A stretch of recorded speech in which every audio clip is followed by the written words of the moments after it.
It all started with one word, a single refusal that could trigger a chain reaction with massive global consequences. At first glance, it might seem like just a demand for heavy machinery, but what happens next could have serious ramifications for American workers, manufacturers, and even international relations. Here's the twist. This one moment could spark an economic standoff no one saw coming. Stick with me, because once you grasp the details, you'll see that this is far more than a political negotiation gone wrong. So, what exactly happened?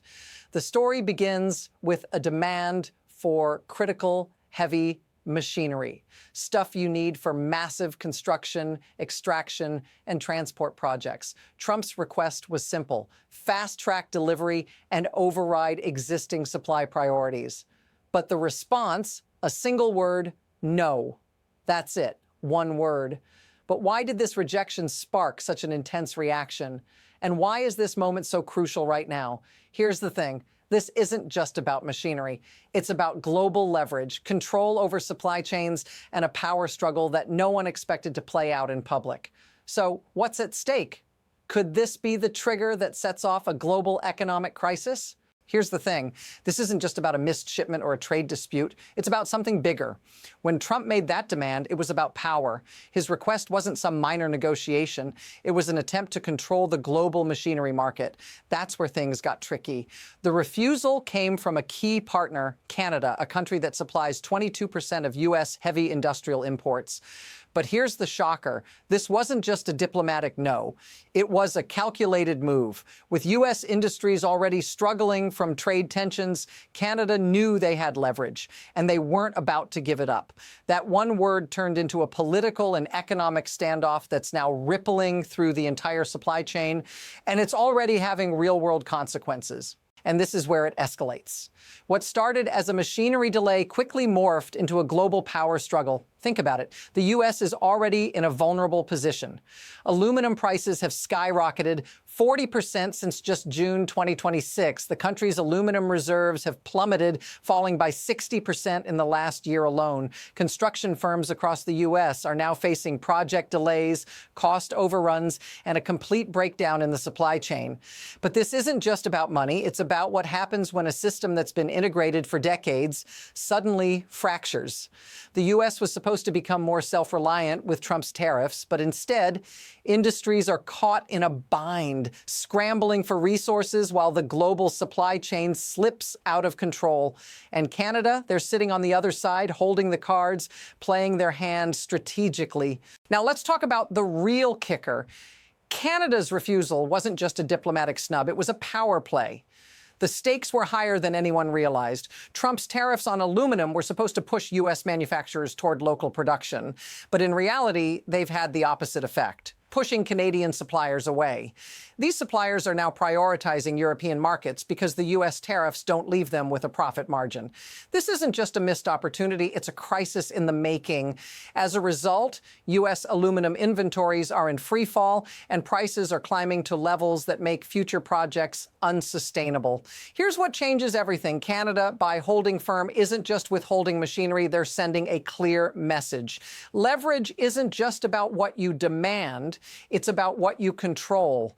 Now, things are starting to pile up fast. First, we have the aluminum shortage hammering U.S. industries. Then there's the machinery delay, which throws a wrench in federal projects all over the country. And to top it off, construction firms are starting to face layoffs and penalties. All of this is happening in real time, and the pressure is building. Delayed shipments, skyrocketing costs, and a broken supply chain.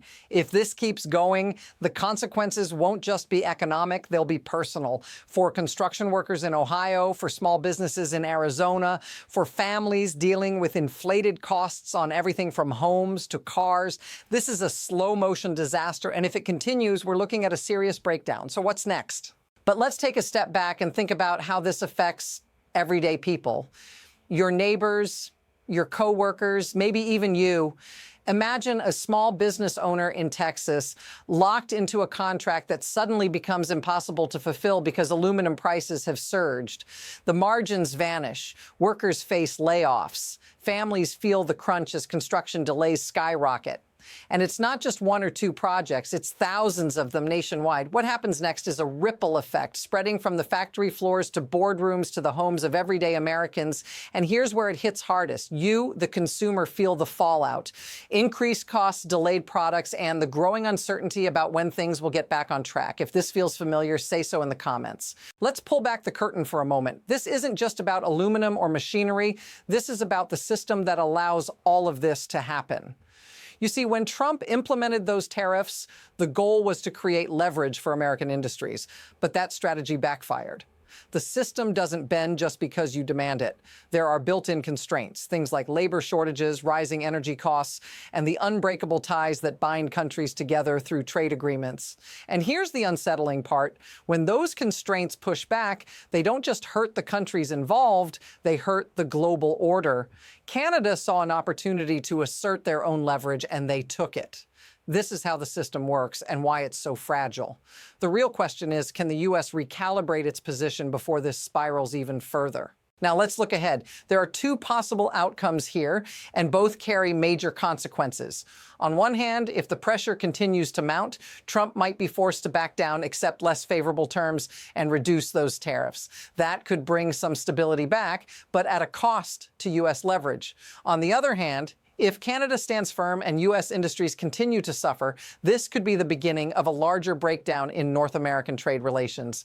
We could see a complete collapse of trade talks, especially as the critical USMCA review looms in 2026. The truth is, no one knows which path this will take. There's too much momentum on both sides. What's certain is that the next move is already forming, and whatever happens, it won't just affect trade. It could reshape the global economy. So what's the bottom line here? A demand for heavy machinery didn't just expose the fragility of supply chains, it revealed how quickly power can shift in the world of international trade. Trump's tariffs were meant to give the U.S. leverage. Instead, they created dependence, and Canada saw that weakness. With one word, they called the bluff, and that could change the entire course of North American economics for years. The bigger question now is whether this is just a warning shot or the start of a deeper realignment. If you want to stay on top of the stories the mainstream media won't cover, make sure you're subscribed and hit that bell icon. In today's economy, even the quietest words can cause the loudest shockwaves.